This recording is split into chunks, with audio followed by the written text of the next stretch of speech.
Thanks very much for inviting me today. So my name's Freya. I'm from Halfbrick, the executive producer of the cloud team. So let's go.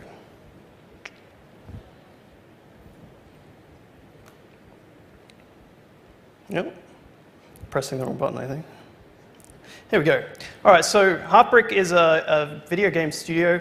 We started in Brisbane in 2001. It was actually started by a group of 6 students from the very first accredited games course in Australia, which was held at Quantum. And I guess the biggest thing to come out of those games courses was a place for people to meet and come together and with similar interests. So these guys started up and basically formed a game team, and for the next 8 years it was a bit of a struggle. They sort of were in the service industry, so the way that games worked back then was that you could either go the indie route or you could sort of find contracts from people. So we did a lot of work in the space of contracting out. So we built a lot of games for publishers such as THQ, and through them we worked a lot with places like Nickelodeon. So we did games for SpongeBob and Avatar and things like that. So initially we started out on platforms such as Game Boy Advanced and moved on to things like DS and PSP. So been in this space for quite a long time.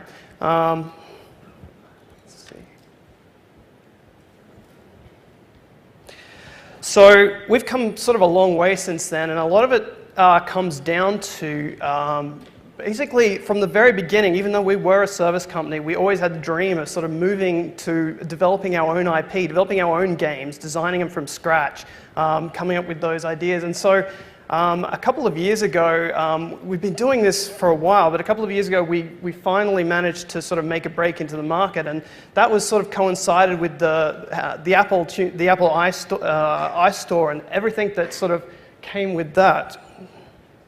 So today we're actually in a pretty good space. We've now got 5 game teams, 60 staff, and released over 30 games. So our most recent game team is actually started down here in Sydney. So about a year ago today, I came down to Sydney and helped one of our developers down here to start a new game studio. So that became our 5th game studio. Let's see. Okay, so I mentioned that there were 6 original owners to Halfbrick, and eventually over the years, a lot of them dropped out. Till today we actually have 2 owners, and the company is still Australian owned. This is one of the things that sort of makes us different than a lot of the studios, is that we've got complete control over what we do. We've got complete control over our IP, and we're sort of intending it to stay that way. And so, let's see. Oops. Sorry about that. I'm pressing the wrong buttons. Here we go, technology. All right, so some of you may have heard of our games. Our biggest game to hit about 2.5 years ago now was Fruit Ninja. It was quite, when it came out on the iTunes store initially, it was quite a small, simple, casual game. And over the next couple of years, we've put out a lot of updates and kept building that game. When Apple launched new technologies such as Game Center, we jumped to get on that market and to get in there really fast, so that we made sure that to take advantage of all those opportunities to grow our market. And very recently, we've released another game. Well, it's not that recent. About a year ago, we released another game called Jetpack Joyride. Now, these 2 games have very different business models. Fruit Ninja is actually a game that's a paid game, so you pay $1 to buy Fruit Ninja, and that's sort of where a lot of the revenue from that game comes. Jetpack Joyride was initially released as a paid game, but just before last Christmas we decided to change it to a free game that used an in-app purchase model to actually monetize the game. And since Jetpack was released for free, it's sort of it's actually gone up there to sort of have the same success as Fruit Ninja. So it's an interesting sort of way. With games these days, you have to monetize in several different ways. So you make your money selling on the App Store with in-app purchases, and also through advertising is another mechanism. So we also release free versions of Fruit Ninja and put advertising in those to make money. So just to give you an idea about Halfbrick and the culture, we're really a small games company that's sort of just starting to grow into a medium-sized business. So 60 people is a medium business, but we sort of still think of ourselves as 20 people, and we sort of have that challenge at the moment of growing and adopting what's happening in that. And one of the things we try to preserve in that is that we're a company that likes to have fun. We're all pretty much in there to make games. That's sort of the point why we got into there. So we didn't really want to spend a lot of time developing a heavy infrastructure. And that's one of the reasons Amazon's been really great for us, is because we like to play around with things, innovate with things, but we don't really want to get down to that really deep level. Our company's, well, I'll get onto that. Let's go to the next one. Well, before I go into that, one of the things I guess I could tell you about our company is we have certain things where we like to get everyone involved in games. So a few times a year, we actually tell the whole company to stop work. Just everyone from the accountants to the HR people, and everyone has the opportunity to get up in front of the company and pitch a game idea. So and everyone has one. There's a lot of people here who probably have a game idea. Everyone likes to get up and go, here's a game I'd like to make. And if you can get even just one other person to work on that game idea with you, you can build that prototype. And when you build that prototype, you have a week or two to do that, and at the end of that, you can present it to the company, and if the company loves that idea, we may actually take it and make it into a game. That's sort of how Fruit Ninja actually got started. So, part of, I guess, moving into the cloud and moving into the network infrastructure is that we still want to keep that spirit on board and that fun on board. So, basically, this all started for us when we looked at, well, what do we want to do? This was a couple of years ago, and Facebook was looking really big as far as a games platform. So we wanted to get Fruit Ninja out there onto Facebook. And so we started building a Fruit Ninja game. But Facebook, we needed, there's basically no hosting for the game. So we needed somewhere to host that game on the web. We needed to store our user data somewhere. So we didn't have any of the Apple services or anything available for that. So basically, that's when we started looking around to see, well, what is out there? What can we do to host this stuff? All right, so that's coming up next. So that was one of our issues that we needed a service there, an underlying network infrastructure for. There's also another sort of system that we really needed, and this is a cross-platform social network. So basically, we need some way that across all of our games on all of our platforms, and this is iOS and Android and Facebook, and now we're looking at Windows 7 and several other platforms. We need a way to manage leaderboards. We need a way to manage achievements. We need a way to manage user data. There's a whole bunch of stuff like our friends communicating with each other in games. There's very specific technologies for each platform, but we really wanted to be able to sort of have a system that worked across all those platforms, and that includes things like cross-promoting games. So if you play Fruit Ninja, there might be a little news item that says something about, hey, go play Jetpack. And we wanted to be able to do that sort of thing so that those users could be moved around between platforms. So we integrated a system called OpenFaint, which was a third-party system that was out there that would do that at the time, that had all of those systems. And so this is sort of where we were when we were and then what happened was OpenFaint got sold. They got really big. We were actually one of the biggest customers, and so we generated a lot of revenue. The company got big and it got sold. And right now, OpenFaint is sort of shutting down and they're moving on to other services. So we're in a position where we're like, oh damn, that system that we had that worked is now no longer working. What do we do? It's shutting down basically underneath us. So we found that we had a need to build this ourselves. We really didn't want to go through that again where we relied on someone else for such a critical service and then to have that service fall through. So these are sort of the two reasons that we really got into AWS and having a back end. So let's see. So at the time, I guess we looked at it and we said, well, we need these systems. What do we use? And pretty much it wasn't a very hard decision. So AWS was competitively priced. It had the flexibility we need. We're a very agile company. We're moving all the time. We're developing new systems. We never really know what we're going to be doing in the next 2 years, so it's good to be able to change things around. And it had incredible scalability. And one of our biggest problems, it's a nice problem to have, is we have huge numbers of users. There are a lot of people that play Fruit Ninja. It's the #2 paid iPhone game of all time. So we have a lot of users on there. And so one of the issues that we actually had when we put Fruit Ninja onto Facebook initially was that we gradually built up to about 1 million monthly active users.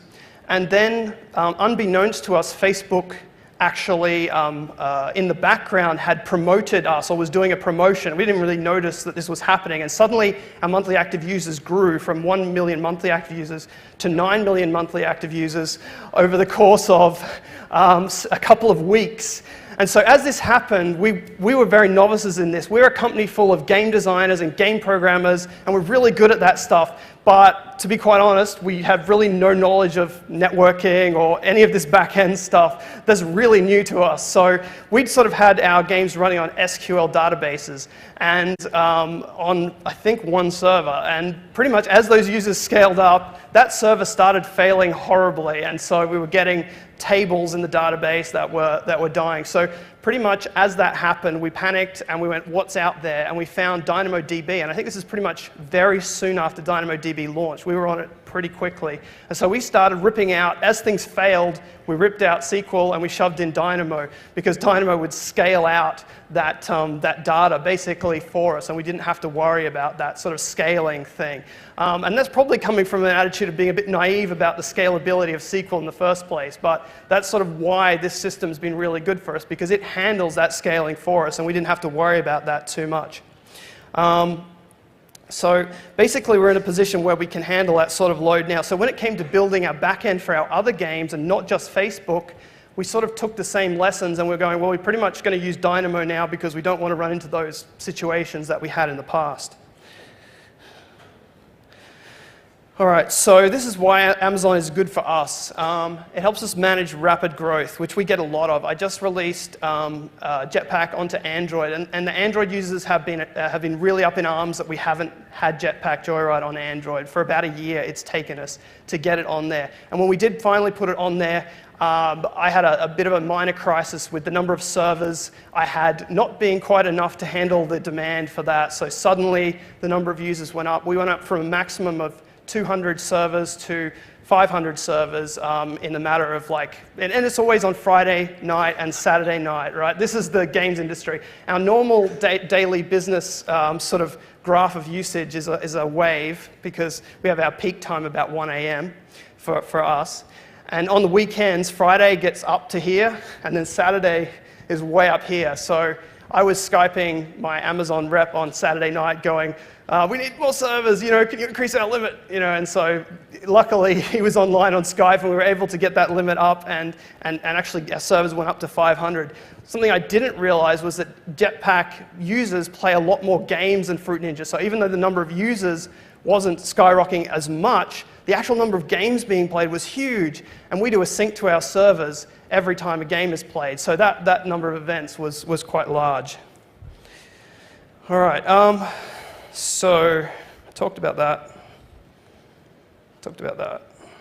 So this sort of brings us to today. So our backend currently has 5 million daily active users. So we're starting to bring this backend to all of our games. This backend manages every time you do some sort of transaction in our game, you make a virtual purchase with coins or something like that, we record that on our servers. So it's sort of a cloud-saving technology. It also allows us to do lots of analytics and things like that on what's going on.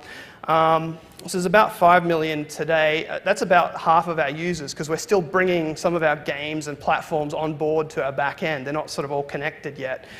So we have to sort of deal with that. And when a new game goes live, we're never really quite sure what's going to happen. We just went live with Windows 8 for Jetpack Joyride and for Fruit Ninja. And so far, we weren't quite sure. So far, it's been fairly gradual. But other games like the Android release of Jetpack Joyride was huge. And we're soon going to put Fruit Ninja Android onto our back end, and that's supposed to be even bigger. So I'm sort of crossing my fingers and hoping that goes really well. So once we've learned about AWS and what we can do with it, we're now sort of like, wow, we can do so much more with this. So we're building out an infrastructure in the back end that allows us to do things like when users play our games, we really want to give them a customized experience so that if a user is particularly likes to buy in-app purchases in the game, for instance, we want to be able to make sure that we can give them special discounts and sales, but that user may not want to see any advertising, so we want to like turn advertising off for that person. Whereas if a user is really doesn't ever purchase anything in the game, perhaps we'll show that user a little bit more advertising so that we can, monetize a little bit on that user as well. So there's a lot of user targeting that's happening in that situation. And so in our back end, we've got to take all of this data that we're gathering and we've got to crunch that down and figure out what is the best custom experience for that particular user. If we're going to advertise one of our games to them, we need to know, do they already have that game, and things like that. So we're currently building out a push notification architecture that does all of that stuff. And of course, we've decided to go with AWS for that. And all of these products that AWS offer, I think we integrate a new one every month or two. We want to build this system. Wouldn't it be great if this sort of service existed? And then we go and we usually find it that Amazon already has that service. So that's usually great. And so I feel like we're starting to be able just to plug all of these bits and pieces together to build systems in a very agile manner. So that's really good. So this is the sort of things that we do with it. Cloud user data analytics, re-engagement of users, push notifications, advertising, marketing, release management, cross-promotion, asynchronous games. So all of this stuff we use AWS for. And this is finally, the last bit, I guess, is that it almost doesn't seem like a business relationship. We seem like we're, pals a lot of the time. They come and Amazon, they help us to cut costs. They're constantly trying to find ways that we can save money by optimizing our reserve servers or, all sorts of technological ways that we could do business in a smarter way. They come and they give us help on process and architecture that's really useful. And obviously we have issues. They're very quick to respond and help us out with those. And we have a lot of feedback for them. So anytime they come and visit, we spend an hour or two just telling them how we like to improve things and how we'd like this graphed or that more visual or this faster. And they're always willing to listen, and often they come back and have better systems in the future. So I guess that's what I'd like to tell you about AWS and Halfbrick today. Thank you very much.